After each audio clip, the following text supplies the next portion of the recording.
네, 반갑습니다. 사실은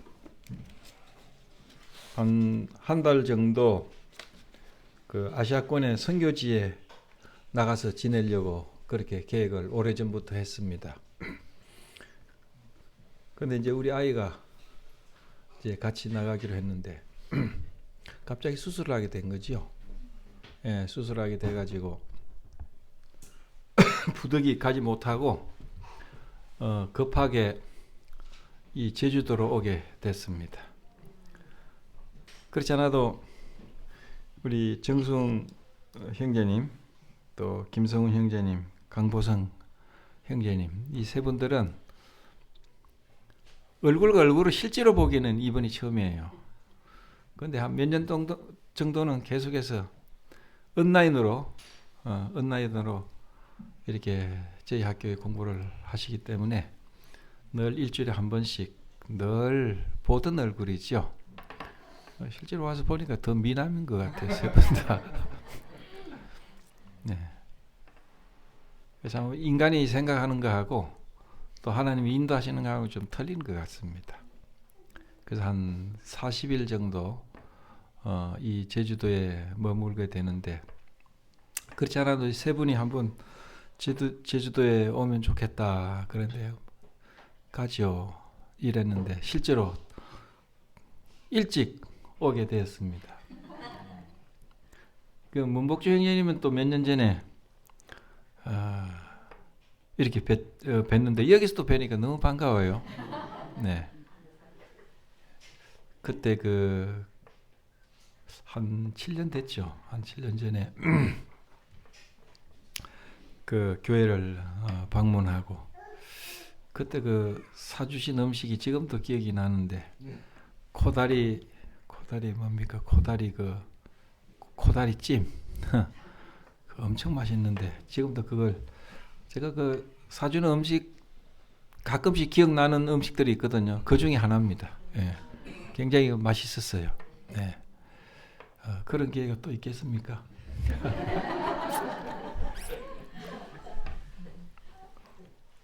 저 고향은 경상남도 함양 거창입니다. 한 3, 4대 이렇게 믿은 집안인데 지리산 부근이죠. 예, 그때가 촌인데 거기서 참 정말 초기 그리스도인들입니다. 저희 친가도 그렇고 또 저희 외가는 1903년도에 하와이 사탕수수 노동자로 가셨어요. 저희 외할아버지. 1903년입니다. 그때가 이민 원년인데 1903년 연말경에 주님을 영접을 하셨습니다. 저희 어머니의 이야기를 들으면 저희 외할아버지가 주님을 영접하고 그 당시에는 세례지요. 세례를 받으실 때 밤새도록 눈물을 흘리면서 찬송을 부르면서 그랬대요. 기쁘고 기쁜 날 주 나의 죄 다 사했네. 예. 그 찬송을 그때 23살 청년으로 이게 독신으로 거기서 하와이에서 7년간 이렇게 교회에서 청년으로서 또 일종의 사역자를 돕는 그런 보조 사역자로서 그러다가 1910년도에 1907년이 평양 대부흥이 있었으니까 그때 100만 명 구령운동이라고 한국 교회 선교사님들하고 초기 그리스도인들이 우리가 100만 명을 선교하자. 100만 명 구령운동이라고 한국 선교사의 참 유명한 사건입니다.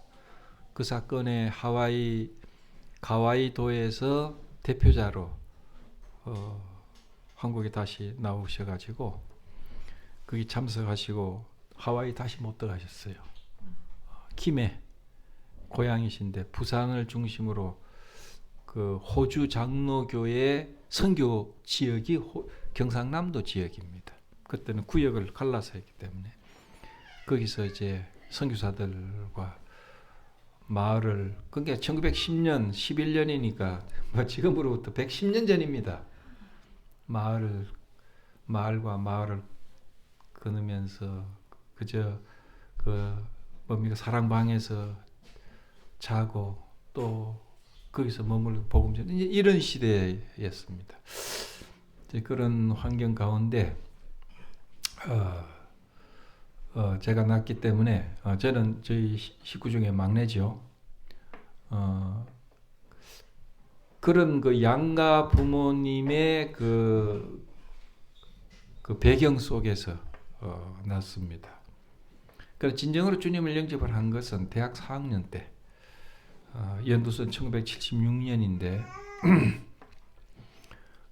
조지 커팅, 구원의 확신, 안전, 기쁨. 여러분 그 전도지 아시죠? 예. 그 전도지를 통해서 주님을 영접을 했습니다. 그때까지만 하더라도 제 구원과는 최선을 주님을 위해서 봉사하고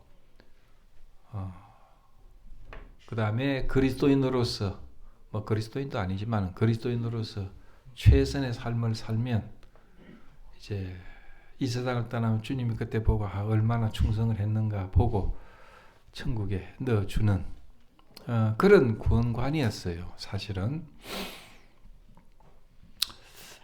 제가 아는 거는 저희 부모님과 또 저희 집안 어른들은 분명한 구원의 확신을 가지고 있었는데 그분들에게 연약했던 거는 이것을 잘 조리 있게 자녀들에게 전하는 그런 것들이 좀 연약했던 것 같아요.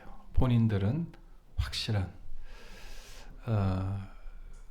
그래서 저는 좀 저희 아버지에 대해서 좀 어떨까, 장로님이셨고 또 그 당시 농촌에서 장로님이 목회자고 목회자가 또 장로고 진정한 성경적인 신학적인 교회 장로였어요. 그제 아버지한테 그랬어요. 아버지가 이제 미국에 3번째 오셨는데 나이가 많은데 진짜 아버지가 확신이 계신가 물어봤어요.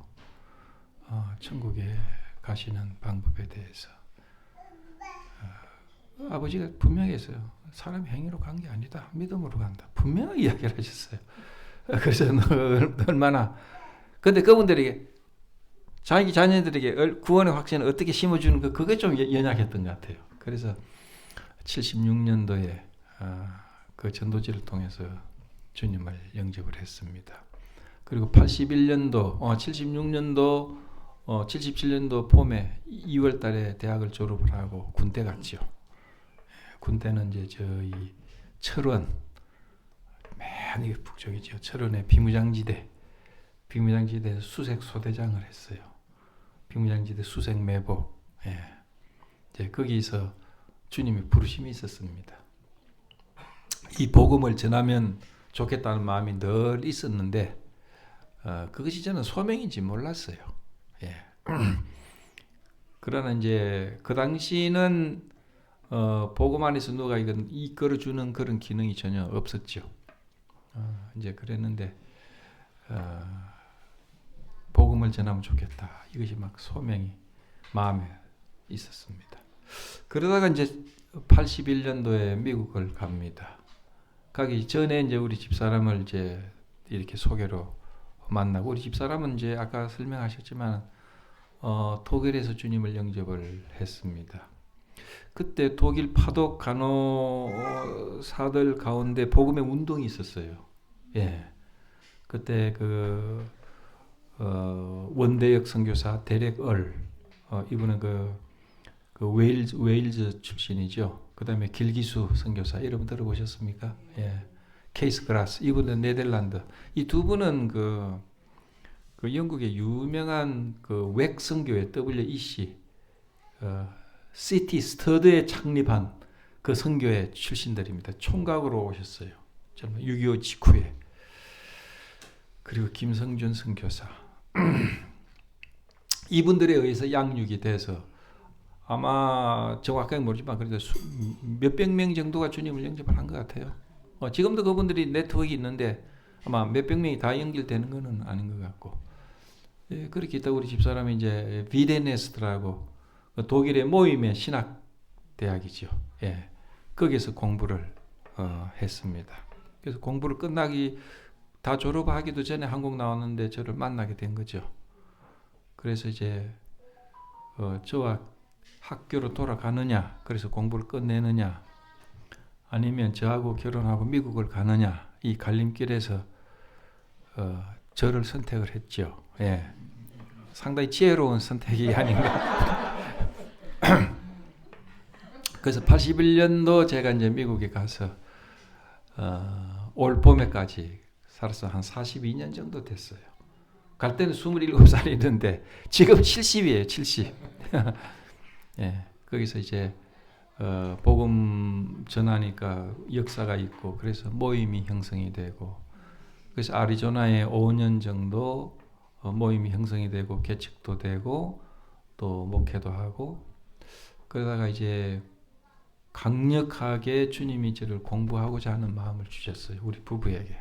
뭐 그 이야기는 뭐 며칠 동안 이야기해도 다 이야기 못합니다. 그 놀라운 역사들을. 그래서 시카고에 공부를 하러 갔죠. 시카고에서 이제 무디 바이블 인스티튜트, 무디 성경학교, 그 다음에 트리니티 이벤젤리컬 디비니티 스쿨, 거기서 그리고 거기서 이제 모임에서 좀 사역도 했습니다. 예, 모임에서 사역을 하고 박준희 형제님이 한국을 들어가시는데 그 모임을 좀 제가 좀 섬기고. 거기서 이제 공부를 하고 사역을 하고 10년 그 시카고에서 있었습니다. 그러다가 이제 1986년도에 시카고를 가서 1996년도에 시카고를 떠나서 캘리포니아 샌디에고로 오게 됐습니다. 그래서 그 전에 제가 있던 서던 캘리포니아 세미너리 그 신학대학의 교수로 와서 거기서 딱 20년 있었습니다. 그래서 2016년도에 퇴직을 했죠. 예, 딱 20년 채우고 그 다음에 이제 아시아권에 좀 선교지에 가서 선교사들을 그들과 함께 그 선교지에 있는 그 현지 지도자들을 양성을 하면 좋겠다. 이제 그런 생각을 가지고 있었는데 지금 있는 텍사스에 있는 그레이스 스쿨 오브 시올로지에서 옛날에 같이 있던 그 동료 교수들이 그쪽으로 이동한 교수들이 있었는데 그들이 전화가 왔어요. 우리 학교가 선교에 대해서 굉장히 관심이 많아서 특히 한국의 선교사들이 세계에서 두 번째로 선교사들이 많이 파견하는 학교다. 그래서 선교사들이라든지 또 선교에 관심 있는 분들을 교육을 하는 그런 한국 프로그램을 만들고 싶은데 좀 도와줄 수 있느냐? 이제 그런 요청이 와서 그럼 좋겠다고 그렇게 했죠. 그래서 그 원주에 있는 그 서용찬 형제, 서용찬 형제, 서용철 형제, 서용찬 형제는 제가 시카고에 있을 때 같은 교회에서 젊은 집사로 생겼어요. 그때 이제 유학 와서 박사 과정을 그 일리노이 공과대학에서 하고 있었을 때. 그래서 이제 다시 학위를 끝나고 한국으로 돌아가서 원주의 상지대학교 교수로 있었는데 세월이 그렇게 흘러가지고 이제 또 정년퇴직이 했어요. 그분이 정년퇴직을 했는데 그분이 이제 대학에 있을 때 제가 한국 나왔는데 서로 만나서 이런 학교 미국 학교에서 그것이 있는데 복음 안에 있는 한국에 있는 복음 안에 있는 젊은 형제 자매들이 교육을 좀 받으면 어떻겠느냐. 그때만 해도 복음 안에 있는 뭐 여러 그룹들이 신학하라면 그건 나쁜 것이다, 타락하는 것이다. 이제 그렇게 이제 가르치고 그렇게 이제 배워왔거든요. 그 저도 이제 그런 영향을 받아 미국 가서 5년, 6년 그때 후에 겨우 공부를 시작을 했어요. 그것도요, 뭐 가책을 가지고 이거 내가 타락하는 게 아니냐, 이 공부하면 타락한다는데 그런 마음을 가지고 사실은 갔습니다. 근데 강력한 성령의 역사로 공부를 하게 됐어요. 강권하는 역사였습니다. 그러니까 서영찬 형제도 그거 참 그렇다고 지금 모임 안에 좋은 유능한 젊은 사람들이 있는데 이분들이 공부에 그 갈증을 느끼고 좀 그런 분들이 있는데 그랬으면 좋을 것 같다. 그래서 뭐 한국에 뭐 일반 많은 교단에는 신학대학들이 굉장히 많은데 또 하나 있을 필요는 전혀 없는 거죠. 그러나 복음 안에 있는 형제 자매들에게 교육의 기회를 미국의 정규 신학대학 대학원의 프로그램을 소개해서 공부를 할 수 있으면 좋겠다. 또 그리고 그 학교 자체가 제가 있던 학교 자체가 그 우리 모임하고 신학적으로 완전히 같습니다. 예, 완전히 같아요. 그리고 복음적이고 보수적이고 그런 신학대학이고 그 전에 있던 서던 캘리포니아 세미나리의 총장 닥터 쿰은요 브라더런 출신이에요. 모임 출신입니다. 예, 그래서 그분은 저 보한테만 그냥 형제 이렇게 그렇게 하고 지금 있는 그레이스 스쿨 오브 시올로지의 총장 닥터 앤더슨 달라스 신학대학의 교수였는데 이분의 영적인 멘토가 미국의 브라더런 처치 그 멘토입니다. 이 두 학교가 상당히 모임과의 그 성격이 같고 신학적인 그것도 같고 그리고 이제 지금 있는 학교는 초교단이니까 모임에 있는 형제들이 오기가 쉽습니다. 왜냐하면 뭐 어느 다른 교단에 가서 신학교 하는 것보다도 교단이 없으니까. 그래서 현재 그 모임에서 형제자매들이 지금 한 50명 되는데 한 박사과정이 한 10여 명 되고 한 30여 명 있고 그 중에 제일 큰 그룹이 우리 모임에서 공부를 하는 형제자매들입니다. 참 유능한 분들입니다. 여기도 세 분이 계시지만은 정말 이분들이 주님을 위해서 헌신되고 제가 쭉 가르쳐 보면요. 일반 교단에서 오신 분보다도 모임의 출신들은 훨씬 성경에 대한 깊이가 있고 이야기가 쉬워요. 예. 그래서 이제 그런 관계로 제가 7년 전인가 6년 전인가 그때 와서 사실 문복주 형제님도 그때 그 서용장 형제랑 같이 갔던 것 같아요. 서용장 형제랑 그런 걸 좀 의논을 하고 좀 이야기하기 위해서 갔던 기억이 납니다. 벌써 한 7년이 됐습니다. 그래서 이제 제가 여기 오게 된 것은 여러 가지 이유가 있는데 또 학생들이 또 한국에 많이 있고 또 온라인이니까 100% 온라인이니까 이렇게 어디를 있든지 저는 상관이 없어요. 그 시간에 들어가서 강의만 되니까 학생들도 그 시간에 들어오고 같이 대면하고 모든 것이 이렇게 돼 있고 모든 지금 미국의 학교도 지금 다 온라인으로 다 넘어갑니다 지금. 예. 그렇게 돼 있고 여기 학생들이 많고 또 그 한국 외에 한 7개국의 학생들이 들어오고 있고 그렇습니다. 또 두 번째는 이제 나이가 70이니까 고향 생각이 나는 거예요. 예. 한국에 와서 좀 뭐 얼마나 될지 모르지만 지내볼까 그런 생각이 있었는데 그래서 왔고 또 세 번째 이유는 그 뭐 다음 기회에 그런 말씀을 좀 드리겠지만은 제가 이제 한 70이 되니까 한국에 들어오는 어떤 시나리오가 있어요. 예, 뭐 그거는 주님이 저에게 좀 말씀해 주신 것들이 좀 있고 이제 그런 이유도 있습니다. 그래서 한국에 보니까 너무 좋아요. 예, 너무 좋습니다. 맛있는 것도 많고, 예, 또 볼 것도 많고, 또 바빠요. 맨 처음에 왔을 때인데 뭐 우리 집 사람들 그 독일에 있는 그 자매들 여러 연락이 오고 또 오고 가고 또 제가 아는 사람들 오고 가고 그래서 뭐 엄청나게 지금 많은 분들 만났습니다. 다 이제 줄이고요. 여러분들과 이렇게 40일 동안 여기 이제 제가 이 교회 소속 형제자매인데 조용히 와서 좀 휴식하고 그러려고 이제 오늘 사실 넥타이도 안 메고 왔지 않습니까? 넥타이도 안 갖고 왔어요. 와서 좀 참석하고 이러는데 내리자마자 이게 뭐 말씀을 전하라고 또 이렇게 또 명령을 하셔가지고 넥타이도 없고 지금 전혀 기대도 하지 않는 그런 상태입니다. 뭐 성경에 넥타이 매라고 하는 것은 없으니까 뭐 이렇게 큰 잘못은 아니다 그렇게 생각을 합니다. 오늘 말씀 우리가 공통적으로 향유하고 있는 복음에 대해서 나누는 것이 좋을 것 같습니다. 왜냐하면 이것이 우리의 가장 중요한 공통 분모이고 또 두 번째는 이 복음을 우리가 전해야 될 책임이 있기 때문에 오늘 말씀을 통해서 우리가 좀 복음을 전하는 데 도움이 됐으면 하는 마음이 있습니다.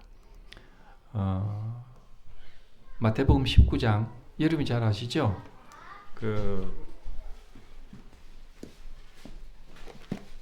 어떤 부자 청년에 대한 이야기입니다. 제가 한 46년, 7년 전인가요? 아리조나의 어느 한인 침례교회에 갔는데 그때도 어느 자매님을 신방을 하기 위해서 갔는데 그 교회에서 갑자기 수요일 날이었는데 목사님이 안 계시고 설교를 해달라고 그래서 예정도 없이 그 교회 가서 설교를 했습니다. 뭐 설교 준비도 안 하고 그냥 응급적으로 그 마태복음 19장이었어요. 지금 기억하는 게 마태복음 19장을 했는데 한 시간 정도 설교를 했어요. 제가 평생에 참 성령에 충만해서 말씀을 전했던 그런 구절이 바로 이겁니다. 한 1시간 정도 전에는 한 40명, 50명 정도 한인들이 있었는데 사람들이 숨도 못 쉬는 것 같았어요. 예. 저도 전혀 준비가 없는 상태에서 1시간 정도 정말 충만한 그 시간이었습니다. 마치 오순절 베드로의 설교 시간과 같은 그런 시간이었거든. 나중에 그 교회 가서 목회도 했습니다. 그때 참 구원의 역사가 많았어요. 예, 정말 사람들이 변하고 정말 거친 사람들. 이제 그 당시에는 이제 국제 결혼하신 분들이 그게 많았어요. 예, 근데 이제 오늘 오면서도 그런 이야기 했습니다. 김성우 형제님 부부하고 이야기를 했는데 어느 자매님이 정말 복음을 영접을 하고 또 다른 아는 분을 소개를 했어요. 근데 그분이 구원을 받아가지고 얼마나 변했는지요. 그분을 전도한 자매님이 그래요. 저 옆에 내가 얼마나 복음을 듣고 많이 변했는지 자기만 아는 고사리밭을 다 알려주더래. 고사리밭 안 알려주거든요. 예. 근데 얼마나 변했는지 비밀스러운 자기 장소를 다 알려주더라고요. 그런 역사가 있는 16절 보시면 어떤 사람이 주께 와서 가로되 선생님이여 내가 무슨 선한 일을 하여야 영생을 얻으리까? 예수께서 가라사대 어찌하여 선한 일을 내게 묻느냐? 선한 이는 오직 한 분이시니라. 내가 생명에 들어가려면 계명들을 지키라. 가로되 어느 계명이오니까? 예수께서 가라사대 살인하지 말라, 간음하지 말라, 도둑질하지 말라, 거짓 증거하지 말라, 내 부모를 공경하라, 내 이웃을 내 몸과 같이 사랑하라 하신 것이니라. 그 청년이 가로되 이 모든 것을 내가 지켜 싸우니 아직 무엇이 부족하리이까? 예수께서 가라사대 내가 온전하고자 할진대 가서 내 소유를 팔아 가난한 자들을 주라. 그리하면 하늘의 보화가 내게 있으리라. 그리고 와서 나를 쫓으라 하시니 그 청년이 재물이 많음으로 이 말씀을 듣고 근심하며 가니라. 일단 여기까지. 여러분이 그 기사 아십니까? 혹시 언제인지 모르겠어요. 꽤 오래된 기사인데요. 한국 신문에서 읽었는데 삼성의 창립자 이병철 회장이 있죠. 삼성의 창립자 이병철 회장이 한 번에 이 구절을 읽고 있었어요. 그런데 마음에 팍 걸린 겁니다. 왜? 부자는 하늘나라에 들어가기가 낙타가 바늘 귀로 들어가는 것보다 더 어려우니라. 자기는 그래도 한국에서 제일 부자 아닙니까? 그런데 이 구절이 그분에게 딱 걸린 것 같아요. 부자는 천국에 들어가기가 낙타가 바늘 귀로 들어간 것. 그래서 이분이 이게 무슨 일인가 하고 이 구절을 고민했다는 이야기를 제가 신문에서 읽었어요. 참 제가 그분을 그때 만날 수 있었다면 이 구절을 함께 좀 설명해 드리면 좋았겠다. 그런 구절이에요. 예. 어떤 청년이 부자였습니다. 그러나 영혼의 문제에 대해서 사람이 그렇지 않습니까? 하나님이 영혼을 사모하는 마음을 주셨는데 언젠간 사람이 죽는데 영혼의 문제에 대해서 깊이 고민했습니다. 이 사람은 우리가 이 사람에 대해서 자세한 건 아니지만 우리가 본문을 읽어보면 이 사람이 정말 훌륭한 모범적인 사람이에요. 그렇지 않아요? 종교적인 사람이고 그 다음에 정말 그 양심껏 최선을 다해서 살았던 사람이거든요. 그러나 구원의 확신, 마음의 영생에 대한 시원한 그리고 됐구나 하는 것이 없는 거죠. 그래서 이분이 다른 그 복음서에 보면 밤에 왔다고 돼 있어요. 밤에 왔다고. 조용할 때 남들에게 띄지 않게끔. 그 당시에 이 예수 그리스도는 이게 뭐 정식 랍비도 아니고 제사장도 아니고 유명한 사람도 아닌데 상당히 그 좀 이렇게 무리를 일으키는 그런 그룹의 지도자였기 때문에 그 사람한테 낮에 가서 뭐 묻는다는 거는 좀 이렇게 자기 위신에 맞지도 않았을 겁니다. 그러나 너무 이 문제가 심각한 문제였기 때문에 갔죠. 이 사람이 물었어요. 선생님, 내가 무슨 선한 일을 하여야 영생을 얻을 수 있습니까? 이 사람에게 구원관이 분명하게 있죠. 이분의 구원관이 여기 분명하게 있습니다. 뭡니까? 선한 일을 하여야 영생을 얻는다는 그 구원관에 서 있었어요. 저하고 비슷한 구원관을 가지고 있었어요. 이분이 그 전에. 예. 이분의 구원관은 어떤 기가 막힌 선한 일을 하여야 영생을 얻을 수 있다. 그러나 최선을 다했겠죠. 최선을 다했습니다. 그러나 그게 마음에 와닿지 않는 거예요. 예. 그래서 주님 앞에 나온 겁니다. 그래서 주님의 대답은요, 의외입니다. 영생을 얻는 길을 묻는 이 사람에게 율법을 지키라 그랬어요. 그렇지 않습니까? 예, 모세 오경 가운데 인간에 대한 개념입니다. 살인하지 말라, 간음하지 마, 도둑질하지 말라, 내 이웃을 내 몸과 사랑하라. 여러분 이걸 어떻게 이해를 할까요? 주님은 분명히 영생을 얻는 길에 대해서 모세 율법을 지키라 그랬어요. 그 청년이 내가 다 지켰습니다. 어릴 때부터 다 지켜온 것들입니다.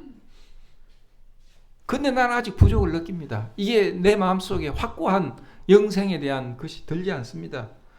왜 그렇습니까? 부족합니다. 주님이 이야기했어요. 그래, 그러면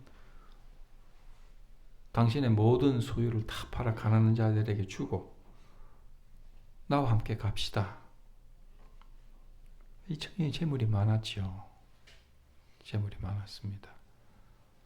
아마 이 청년은 한 반 정도 처분하고 반은 그냥 가지라 했으면 그거 가능성이 있었을 거예요. 왜? 너무나 절실했기 때문에. 근데 다 팔아라고 하니까 이게 좀, 여러분 같으면 어떻게 했어요?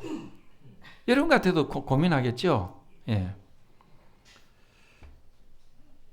근심하면서 갔습니다. 어두운 얼굴로 갔어요.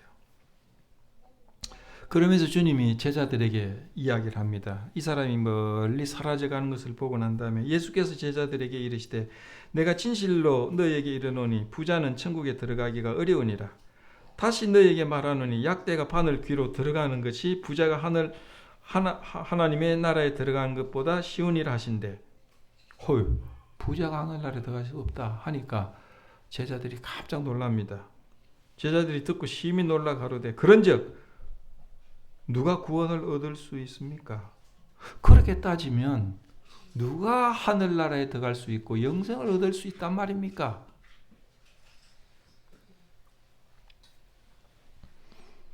(26절입니다) 26절이 해답입니다. 예수께서 저희를 보시며 가라사대 사람으로서는 할 수 없으되 누가요? 하나님으로서는 다 할 수 있느니라. 무엇을 사람으로서는 할 수 없는데 하나님은 다 하실 수 있습니까? 여기에 26절은요. 16절의 질문의 진짜 대답은 26절입니다. 16절을 다시 읽어봅시다. 어떤 사람이 주께 와서 가로되 선생님이여 내가 무슨 선한 일을 하여야 영생을 얻으리까? 영생을 얻는 길이 무엇입니까? 어떤 선한 일을 하면 영생이 주어집니까? 라는 이 사람의 진실된 질문에 주님의 진실된 진짜 옳은 대답은 26절입니다. 사람으로서는 할 수 없어. 그런데 하나님이 하실 수 있고 하나님만이 하실 수 있다. 그게 대답입니다. 주님은 최고의 교사시고 전도자십니다. 내가 무슨 선한 일을 하여 영생을 얻으리까? 라고 했을 때 주님은 어떻게 생각하셨을까요? 이 사람의 영혼을, 이 사람의 영적인 상태를 파악했겠지요. 어떤 선한 일을 하여야 영생을 얻겠다는 구원관을 가지고 있구나. 그런 믿음을 가지고 있구나. 그게 아닌데 주님은 이 사람은 어떻게 선한 행위로 영생을 얻을 수 있어? 그렇게 이야기하지 않고 이 사람의 구원관대로 해보자는 거죠. 그래, 너의 구원관대로 이야기를 해보자.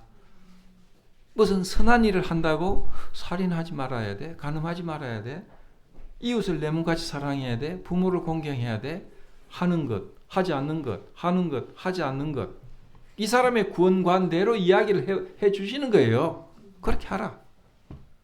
이 사람은 다 지켰다고 생각한 거예요. 왜? 살인한 적이 없거든요. 간음한 적이 없거든요. 효자 소리 듣습니다. 예. 그런데 아직까지 마음에 그게 안 생깁니다. 그 주님이 내가 뭔가 아직도 부족합니다. 온전하고자 한다면 내 소유를 다 팔아라. 이웃을 내 몸같이 사랑했다고 너는 부자지 않느냐? 내 집에 냉장고에 먹을 것이 가득 차 있지 않느냐? 그러나 내 뒷집, 앞집, 옆집에 보면 굶주리는 자가 있지 않느냐?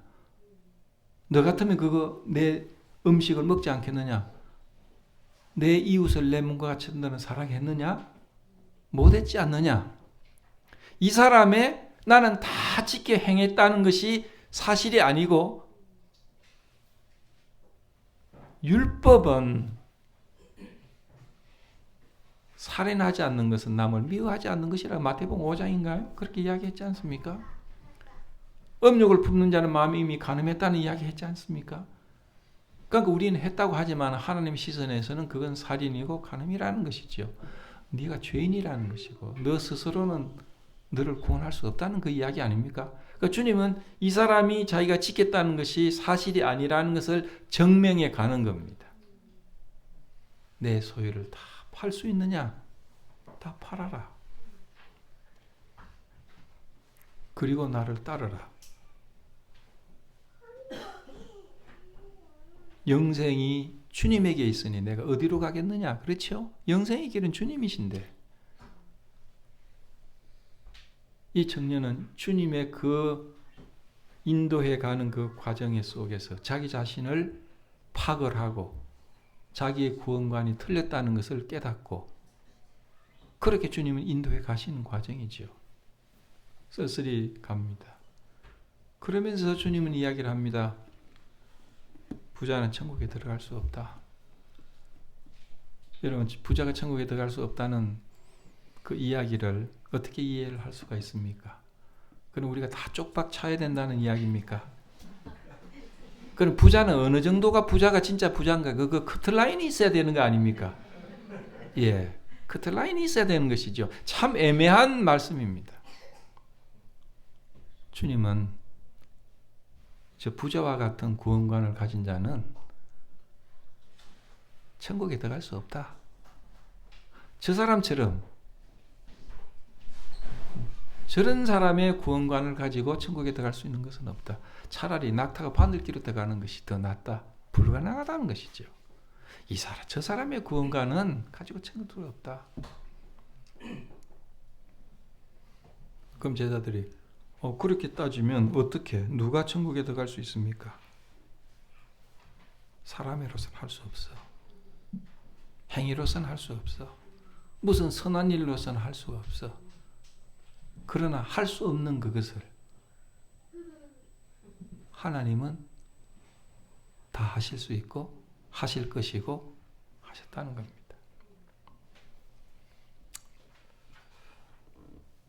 로마서 8장 33절의 4절 율법이 육신으로 말미암아 연약하여 할 수 없는 그것을 하나님은 뭐예요? 하시나니. 율법으로 말미암아 육신이 우리가 육신으로 말미암아 부족해서 이 부자청년처럼 할 수 없는 그것을 하나님은 하시나니. 어떻게 하시느냐? 곧 죄를 인하여 우리 죄를 인하여 자기 아들을 죄 있는 육신의 모양으로 보내어 육신의 죄를 정하사 육신을 쫓지 않고 그 영을 쫓아 행하는 우리에게 율법의 요구를 이루어지게 하리 하심이니라. 율법의 요구를 하나님은 이루어지게 하셨다는 겁니다. 율법의 요구가 뭘까요? 율법은 우리에게 두 가지를 요구합니다. 둘 중에 하나를 요구합니다. 율법을 다 지켜 행하든지 아니면 저주를 받아서 죽든지 율법의 저주를 받아서 죽든지 율법의 모든 수백 가지 되는 율법을 언제나 모든 사람들이 항상 행해야 되는 그 율법을 완전히 지켜 행하든지 아니면 율법을 범한 죄의 정죄를 받아서 영원히 하나님과 분리되고 죽든지 율법의 요구는 두 가지밖에 없죠. 그런데 이 율법의 요구를 하나님이 이루 주신다는 겁니다. 어떻게 해요? 곧 죄를 인하여 자기 아들을 죄 있는 우리의 죄인의 모습으로 보내어 그 육신의 우리의 죄를 정하고 우리에게 율법의 요구를 성취하셨습니다. 주님은 두 가지 율법의 요구를 다 성취해 주셨어요. 그것은 우리를 대신해서 율법을 다 완전하게 지키신 분으로 우리를 대신하셨어요. 율법을 한 번도 범하지 않고 한 가지도 범하지 않는 완전한 율법을 지키신 분으로서 우리를 대신하시고 율법을 어김으로써 우리가 죄로서 영원히 죽을 수밖에 없는 율법의 저주를 친히 담당하심으로 율법의 요구를 이루신 겁니다. 하나는 긍정적으로 하나는 부정적으로 이것을 우리를 대신해서 율법의 요구를 이루어지게 한 겁니다. 요한복음 19장에 보면 예수 그리스도의 십자가의 처형되시는 모습이 기록되어 있습니다. 예수께서 신 포도주를 받으신 후 가라사대 뭐요? 다 이루었다. 다 이루었다 하시고 머리를 숙이고 영원히 돌아가시니라. 다 이루었다는 겁니다. 무엇을요? 그분이 오시는 목적, 아버지 하나님으로부터 부여받은 율법의 요구를 이루어지게 하는 그 목적을 다 이뤘다는 겁니다. 죽으심으로. 내가 무슨 일을 선한 일을 하여 영생을 얻으리까라는 이 문제, 우리의 영생의 문제에 대해서 우리로서는 할 수 없기 때문에 하나님은 자기 아들을 보내신 겁니다. 우리가 할 수 있었다면 왜 아들을 보내야 할까요? 할 수 없기 때문에, 아시기 때문에 자기 아들을 육신의 모양으로 보내서 율법을 다 지키는 분으로서 율법을 지키지 못하는 그 대가를 지불하기 위해서 보내신 것입니다. 그리고 그분은 다 이뤘다 하셨어요. 다 이뤘다 하셨어요. 조지 커딩의 구원의 확신, 안전, 기쁨, 거기에 바로 이 메시지가 그거였어요. 저는 제가 구원을 이루려고 제가 제 구원을 이루는 그게 내 자신이 나의 구원자예요. 나를 구원하기 위해서 내가 이루어야 돼. 그러니까 항상 불안하죠. 예. 근데 거기에는 뭐가 되어 있습니까? 주님이 당신의 구원을 이루었다. 이것이요 제 마음속에 무한한 자유와 무한한 깨달음을 주었습니다.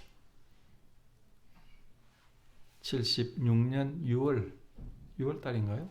아마 24일인가 제가 확실하지 않습니다. 그날 저는 기숙사에 돌아와서 마치 그 떨기나무에 불이 붙은 것처럼 아무도 저에 대해서 내 속에 일어난 것을 느끼시도 볼 수도 없었지만 마음속에 말할 수 없는 평안, 세상이 주는 것 같지 않는 주님이 주시는 평안으로 가득 찼어요. 무한한 자유함, 그리고 무한히 주님 앞에 경배하고 찬양하고, 그건 성령 세례죠. 성령이 제 마음속에 오신 겁니다. 그때부터 영원히. 그리고 충만이 아울러 왔어요. 성령 세례와 성령 충만이 아울러 왔습니다. 아무도 저에 대해서 어떤 변화가 일어나는지 몰랐습니다. 죽음이 와도 나는 죽음이 이길 수 있다. 이틀 후에요. 엄청나게 제가 알았습니다. 뭐 그 이야기를 다 할 수 없지만 제가 구포라고 부산 구포에 내려갔습니다. 엄청나게 아팠어요. 내가 여기서 죽는다 생각을 했어요. 근데 여기서 죽는다 생각을 했는데 두 가지 좀 아쉬운 게 있더라고요. 하나는 뭐냐면 부모님 살아계시는데 이게 젊은 애가, 그것도 막내가 죽는 것이 이게 불의자식이다 그런 생각하고, 그때 21살인가 2살이었는데 조금 일찍 죽네 그런 생각이 있었어요. 근데요 죽음이 왔는데 죽음의 공포가 1%도 없었어요. 야, 그건 놀라운 것이었어요. 죽음의 공포가 1%도 없었어요. 와, 그거는요. 그때 주님 그런 것 같아요. 구원의 확신하고 났는데 이틀 후에 죽음을 보여주신 것이죠. 이 복음은 죽음을 극복하는 것이다. 죽음을 초월하는 것이다. 가끔씩 저도 그때 그 순간을 경험을 합니다. 며칠이 아니고 몇 년 전에 그 코로나가 시작됐을 때 제가 중국에 표를 사놓고 못 갔어요. 그때 중국으로부터 이제 한국으로 막 들어오기 시작할 때입니다. 일본 오키나와는 갔어요. 그때 제 제자가 오키나와의 그 미군 해병대 그 군복이었어요. 포자고 해서 갔다 오고, 우즈베키스탄을 가기로 했는데 막 기침이 나고 열이 나고, 완전히 이거는 모든 그 외부적인 환경으로 본다면 이건 완전 코로나입니다. 그러나 안 갈 수가 없었죠. 그때 한국에 막 코로나가 시작되고 사람들이 죽어나가고 마스크가 없어가지고 난리를 치고 우즈베키에 도착했어요. 엄청 우즈베키 지도자들, 교회 지도자들 한 20-30명이 요만한 방인가요? 요만한 방이에요. 여기서 한 20-30명이 일주일 동안 제가 그들에게 교육을 했어요. 근데 제가 참 염려됐습니다. 내가 죽는 거는 괜찮은데 이 사람이 코로나 걸리면 어떻게 되느냐. 이건 국가와 국가 문제 아닙니까? 근데 주님이요, 내가 어떤 독을 마셔도 되고 뱀을 집어도 상하지 않는다. 그 말씀을 주셨어요. 그때 내가 그 죽어도 행복하게 죽을 수 있는 마음이 있었어요. 정말이에요. 여기서 죽는다. 그렇지. 그러면 좋다.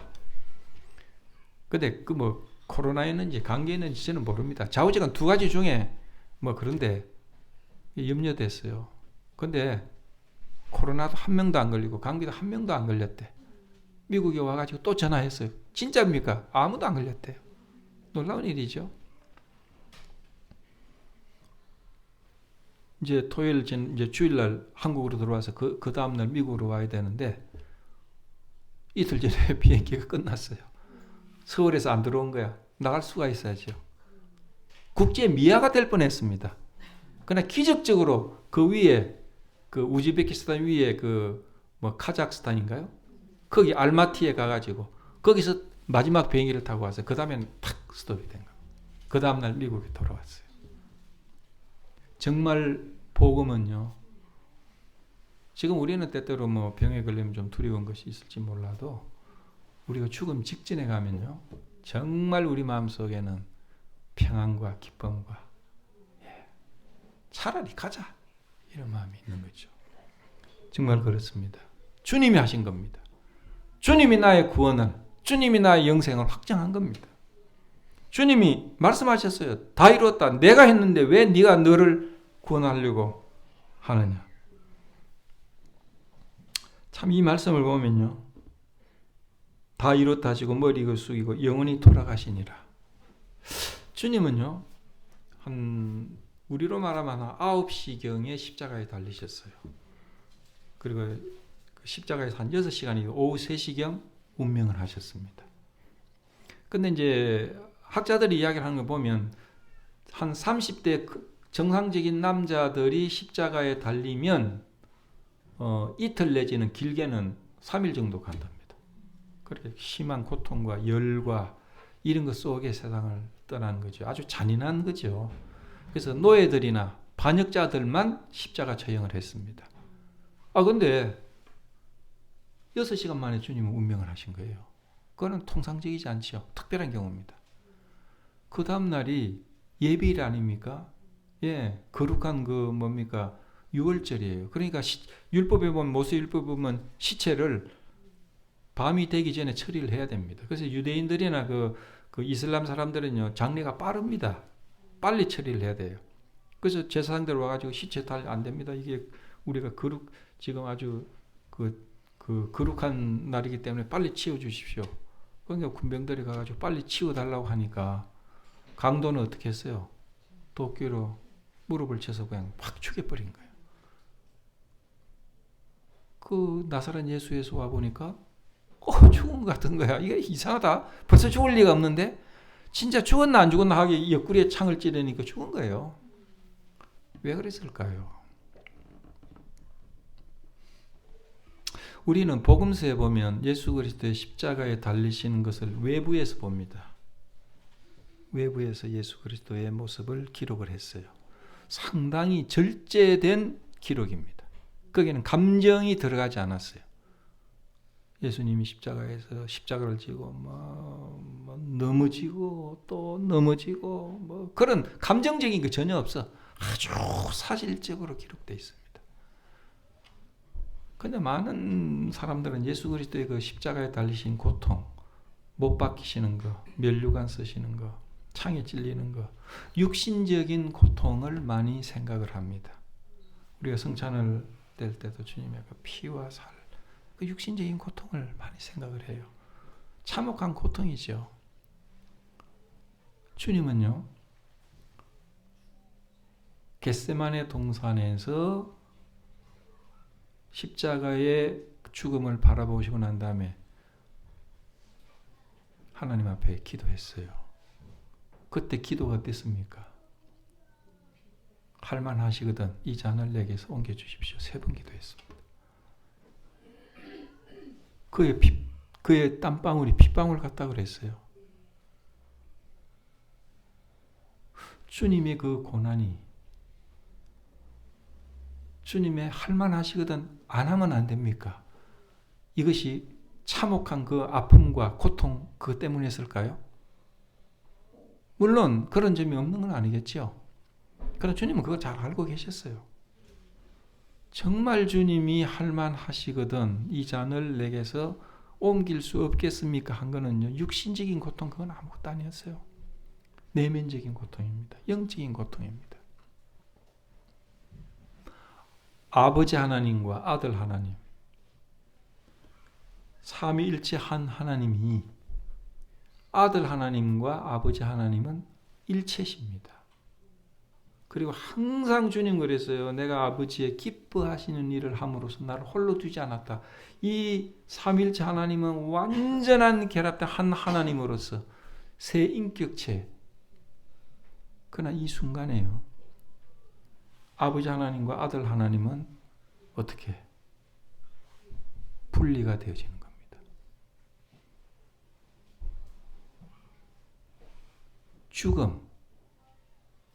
죽음은 분리지요.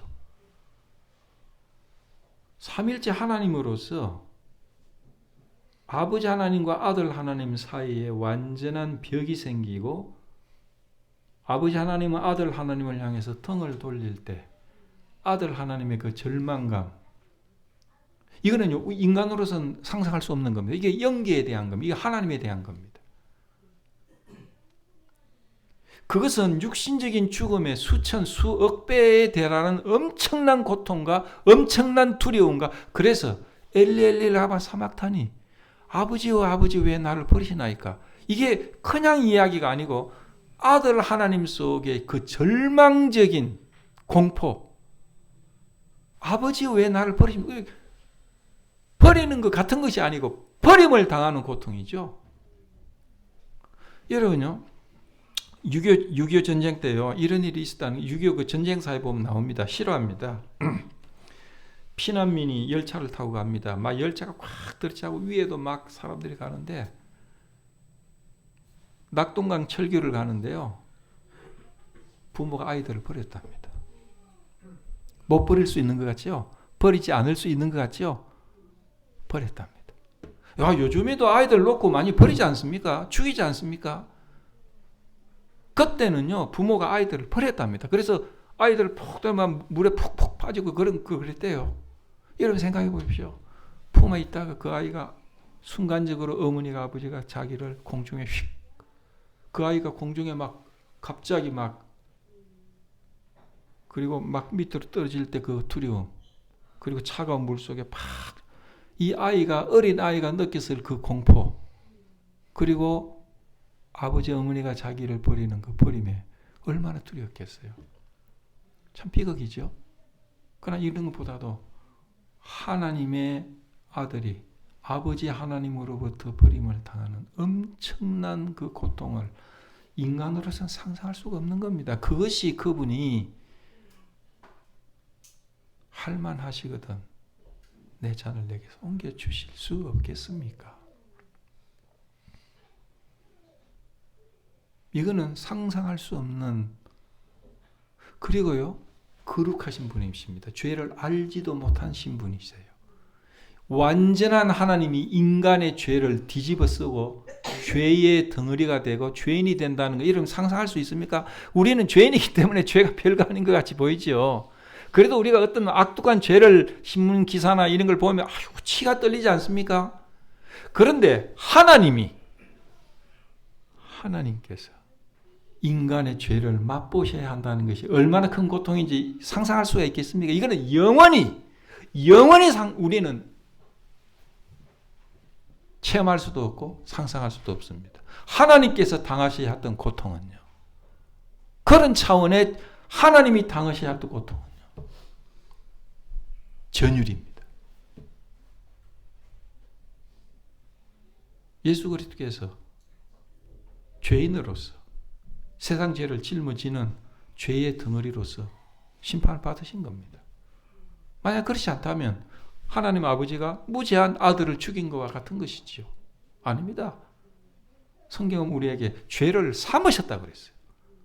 예수 그리스도를, 자기 아들을 죄를 삼으셨다고 그랬어요.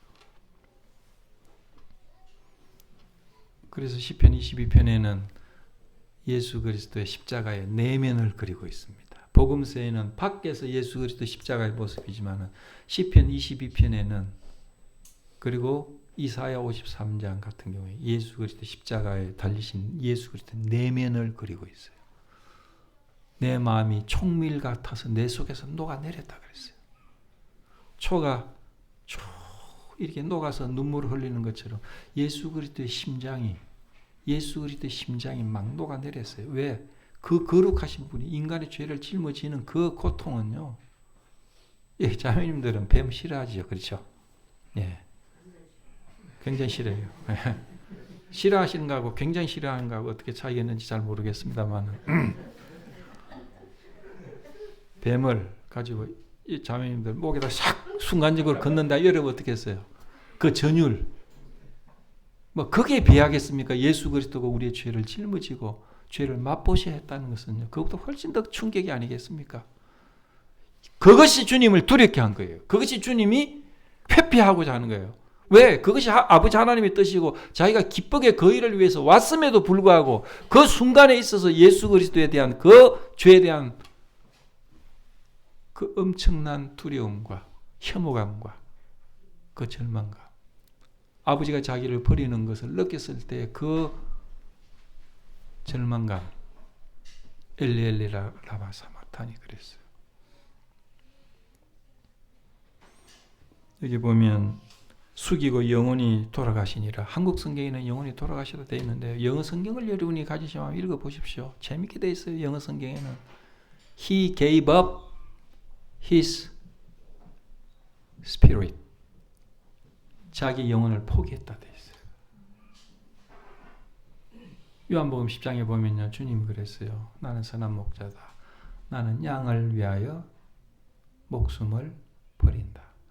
누가 내 생명을, 내 목숨을 빼앗는 자가 있는 것이 아니고 내가 스스로 내 생명을 버린다. 나는 생명을 버릴 힘도 있고 권세도 있고 생명을 도로 찾을 권세도 있다. 우리는 사도신경에서 빌라도에게 예수 그리스도에게 이제 십자가에 달리고 찔리고 해서 빌라도에게 손을 고난을 받아서 십자가에 못 박혀 죽으시고, 그래서 어릴 때는 그랬어요. 빌라도 그건 나쁜 놈. 어떻게 우리 주님을 십자가에 못 박혀 죽인 원수. 그랬어요. 빌라도가 예수 그리스도를 죽인 게 아닙니다. 우리의 죄가 그분을 죽인 거예요. 6시간 만에 운명하신 것은 그 영적인 고통, 심리적인 고통에 극심했던 것을 보여줍니다. 사람이 너무나 충격을 받고 너무나 큰 두려움이 있으면요, 죽죠. 뭡니까? 심장에 대한 어떤 그 압력 때문에. 그래서 그 존 스튜어트라는 그 미국의 의사 그리스도인이 책을 썼어요. 그 책에서 의사답게 예수 그리스도의 육신적인 죽음의 원인을 기록을 했어요. 심장파열입니다. 심장파열. 의사로서 의학적인 예수 그리스도의 십자가에 죽은 사인은 심장파열이다. 의사답지요. 심장파열은 뭡니까? 극심한 고민과 극심한 두려움과 공포, 스트레스를 통해서 죽는 겁니다. 그러나 그보다도 더 예수 그리스도의 6시간 만에 운명하신 것은요, 스스로 생명을 버려주신 겁니다. He gave up. He 포기하셨어요. 자기 영혼을. 나는 생명을 포기할 수도 있고 생명을 도로 얻을 수도 있다. 3일 만에 부활하신 것은 그분은 생명의 주시기 때문에 도로 생명을 얻으신 거예요. 성경에는 아버지 하나님이 그를 다시 살리셨다고 되어 있고, 아들 하나님 스스로 살아셨다고 되어 있고, 성령 하나님이 그를 살리셨다고 되어 있어요. 예수 그리스도는 자기 생명을 스스로 버려주셨습니다. 고통과 두려움과 심장 파열로서 운명하실 수도 맞는 이야기입니다. 그분은 죽임을 당하셨다고 말할 수 있어요. 그러나 스스로 자기 생명을 포기했다고 되어 있어요. 성경이 분명하게 그렇게 되어 있습니다. 왜? 그분은 하나님이시기 때문에. 그분은 십자가의 찔림과 혹은 십자가에 못 박히심으로 육신적으로 죽으셨어요. 죽임을 당하셨습니다. 왜? 그가 사람이셨다는 걸 보여줍니다. 그러나 그는 스스로 생명을 버려주셨어요. 그가 하나님이신 것을 보여줍니다.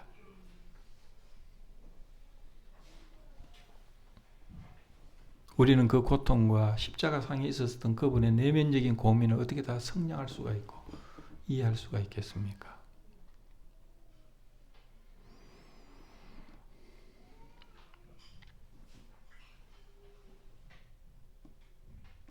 이 부자 청년에게 주님이 율법을 요구하신 것은 율법이 구원의 길이기 때문에 요구한 것이 아니고, 너의 구원관이 틀렸고 구원관은 너는 이룰 수 없다는 것을 보여주신 것이죠. 예. 그렇지 않습니까? 율법으로서 구원이 어떻게 이루어질 수 있습니까? 율법으로서 구원이 이루어질 수 없는 몇 가지 이유가 있습니다. 첫째는 뭡니까? 다 지킬 수 없어요. 그렇지 않습니까? 우리가 잘 알지 않습니까? 무릇 율법의 행위에 속한 자들은 뭐예요? 저주 아래 있다 그랬어요.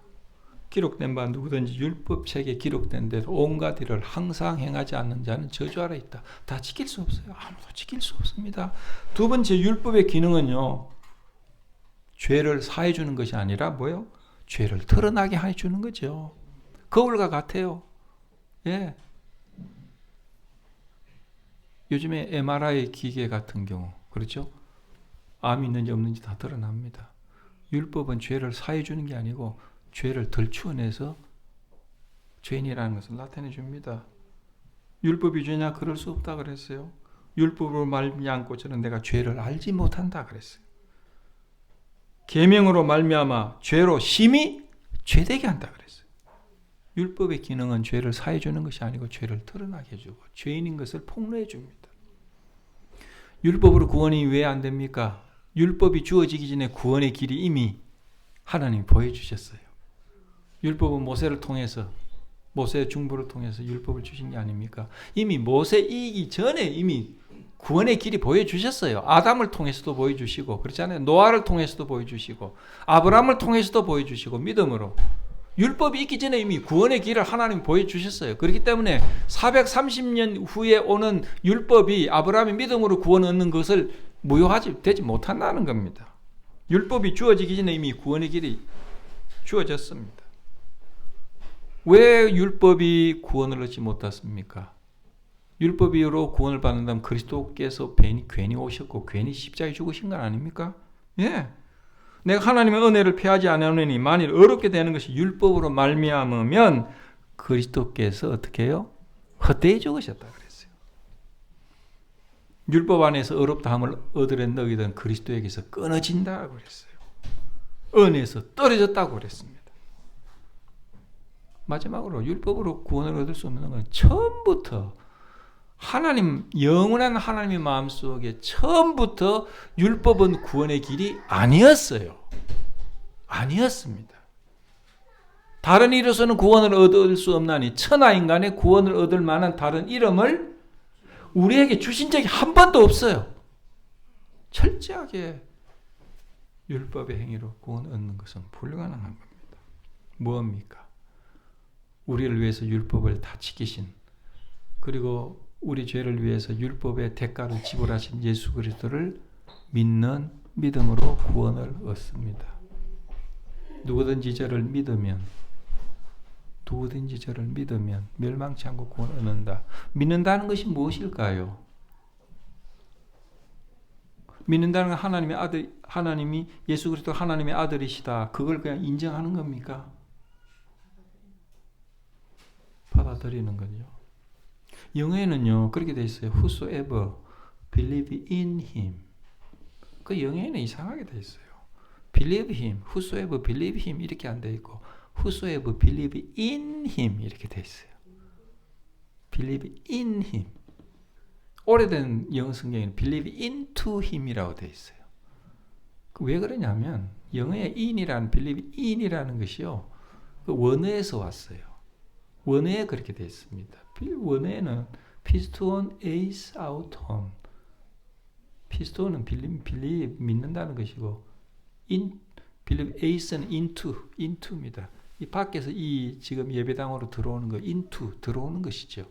믿는다는 것은요, 내가 예수 그리스도 하나님의 아들이신 것뿐만 아니고 예수 그리스도 속에 들어가서 예수 그리스도에 안긴다는 거예요. 예수 그리스도 속에 나를 위치시킨다는 겁니다.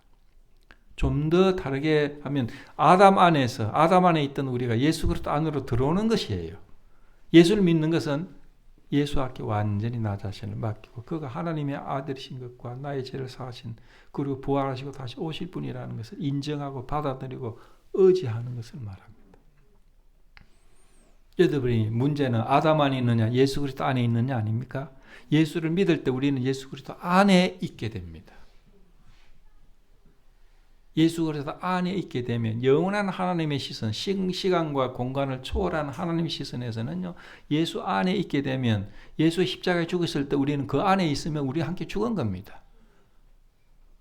우리가 예수를 믿고 그 안에 있게 되면 그가 장래됐을 때 우리도 그 안에서 장래된 겁니다. 3일 후에 그가 부활하셨을 때 할렐루야, 우리는 그 안에 있기 때문에 함께 부활한 겁니다. 왜 부활이, 예수 그리스도 부활이 즐거운 것이고 유익한 것일까요? 그건 하나님의 아들이니까 부활하는 건 당연할 겁니다.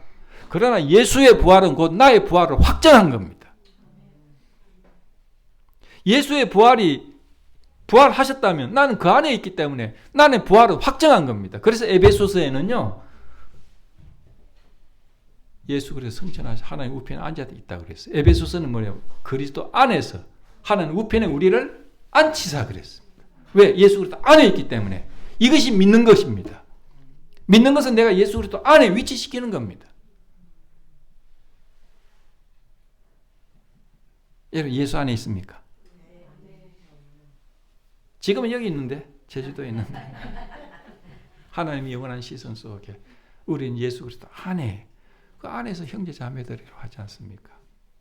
그냥 뭐 듣기 좋으라고 형제 자매라고 안 한 게 아니에요. 합법적으로 이기는 법입니다. 왜? 우리가 하나님으로부터 났고 이분도 하나님으로부터 났으니까 형제 자매인 거예요. 핏줄이 같은 겁니다. 그래서 괜히 좋으라고 형제 자매라고 하는 게 아닙니다. 합법적으로 그렇게 돼 있어요. 저를 믿는 자는 멸망치 않고 영생을 얻게 하려 하심이니라 그랬어요. 우리는 믿음으로, 행위가 아니고 믿음으로 구원을 얻고 영생을 얻었습니다. 내가 무슨 선한 일을 하여야 영생을 얻으리까? 이 사람아, 사람으로서는 할 수 없는데 하나님으로서는 다 하셨느니라. 하나님이 어떻게 해요? 자기 아들을 보내서 우리의 구원을 이루었습니다. 또 하나님이신 아들 하나님이 내가 다 이루었다 하셨어요. 다 이룬 건 끝난 겁니다. 더 이상 재론할 필요가 없습니다. 그러면 뭐 우리는 구원을 얻었기 때문에 마음껏 살아도 됩니까? 마지막으로 에베소서 2장 8절, 9절 우리가 여러분 이게 다 외우고 계시죠? 너희가 그 은혜를 인하여 뭐요? 믿음으로 말미암아 구원을 얻었나니, 믿음으로 말미암아 구원을 얻을 것도 아니고 얻었나니, 이것이, 이 구원이 너에게서 난 것이 아니고 나에게서 난 것이 아니고 나에 의해서 성취된 것도 아니고 난 것이 아니요 하나님의 선물이라. 행위에서 난 것이 아니니 이는 누구든지 자랑치 못하게 하려 함이니라. 이것이 에베소서 2장 8절과 9절 우리가 잘 사용하는 구절입니다. 그런데 그리스도인들이요, 구원받은 그리스도인들이 에베소서 2장 8절과 9절은 잘 외우고 좋아하는데 10절은 주목을 잘 안 해요. 10절이 뭔지 아십니까? 우리는 그의 만드신 바라 그리스도 예수 안에서 선한 일을 위하여 지음을 받은 자니, 이 일은 하나님이 전에 예비하사 우리로 그 가운데서 행하게 하려 하십니다. 우리는 전적으로 믿음으로, 행위가 아닌 예수를 믿음으로 그의 공로로 구원을 얻습니다. 그게 다가 아닙니다. 우리는 선한 행위를 위하여 구원받은 겁니다. 선한 행위에 의해서 구원받은 것이 아니고 선한 행위를 위하여 믿음만으로 은혜로 구원받은 겁니다.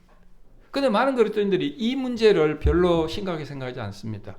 그저 구원받은 것만 생각을 하고 은혜만 생각을 하고, 그러나 당분간 우리는 이 땅 위에 살 수 있는 이유는 바로 구원받고 난 이후의 삶을 위해서 우리가 살아가고 있습니다. 선한 행위를 위하여.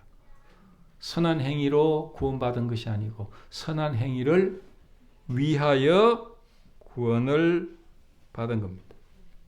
출생 이후에 교육이 필요하듯이, 출생 이후에 우리는 열심히 일하고 남을 위해서 살듯이, 우리가 구원받고 난 이후에 뭐예요? 우리는 성장이 필요하고 복음 전하고 교회를 섬기고 형제 자매들을 돌보고 하나님의 영광을 돌리는, 그렇죠? 중생 다음에 성화가 필요하듯이, 그렇죠? 예. 제가 요즘에 참 많이 생각하게 되는 것이 있어요. 우리 복음적인 그리스도인들은 구원이 모든 것이라고 생각을 합니다. 구원이 중요한 거죠. 하나님이 우리를 창조하신 목적은 구원이 아닙니다. 하나님이 인간을 창조하신 목적은 구원이 아니에요. 뭐겠습니까? 하나님의 영광입니다. 만약에 하나님이 우리를 구원하시기 위해서 창조하셨다면 하나님은 우리를 죄인으로 창조하셨어야 돼. 죄인으로 창조하시고 난 다음에 구원을 주는 것이 목적이다면, 그렇죠? 아닙니다. 구원은 우리 인간이 의지적으로 하나님을 배반한 사고였어요. 그 사고는 엄청난 무서운 것이고 비극이었습니다. 그래서 하나님 자신이 인간이 되시고 죽음을 맛보셔야 했던 엄청난 대가를 지불한 겁니다. 그건 우리에게 불행한 사고에 하나님이 개입하셔서 우리를 구원하신 겁니다. 그것이 목적은 아니었어요. 그러나 굉장히 그건 중요한 성경의 주제가 되죠. 하나님의 목적은 인간 창조의 목적은 자기의 영광입니다. 우리는 믿음으로 구원을 얻었어요. 그리고 하나님이 우리를 창조한 영광을 위해서 살아야 합니다. 구원받는 것 중요합니다. 그러나 구원받고 난 이유가 또한 더 중요합니다. 우리에게.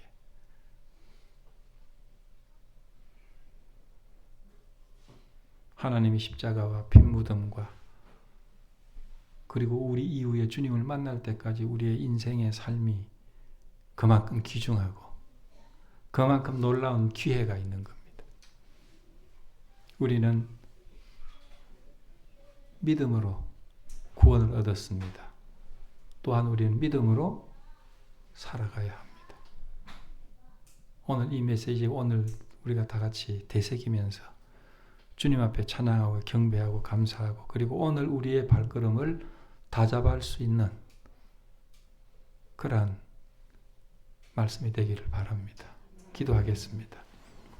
아버지 하나님, 찬양과 경배를 높입니다. 그리고 떡과 잔을 앞에 놓고 나를 기념하라고 하신 이 예배를 되새깁니다. 너희 산제사로 너희 자신을 드리라고 했습니다. 이것이 영적 예배라고 했습니다. 주님이 자기 자신을 부인하시고 포기하시고 자기 의지를 아버지 앞에 굴복하셨듯이 저희들이 이 상에 앉을 때마다 우리 자신을 부인하고 죽고 그리고 다시 사는 귀한 공동체가 되게 하시고 또 죽음으로써 매일 사는 그래서 행하는 그리고 하나님의 영광을 돌리는 우리 자신들 삼아주시기를 바랍니다. 이곳에 이런 귀한 공동체 주셨습니다. 이 공동체를 통해서 복음을 향유하고 복음을 전하는 데 사용받는 귀한 주님의 몸된 교회가 되도록 축복해 주옵소서. 우리 주 예수 그리스도 이름으로 기도하옵나이다.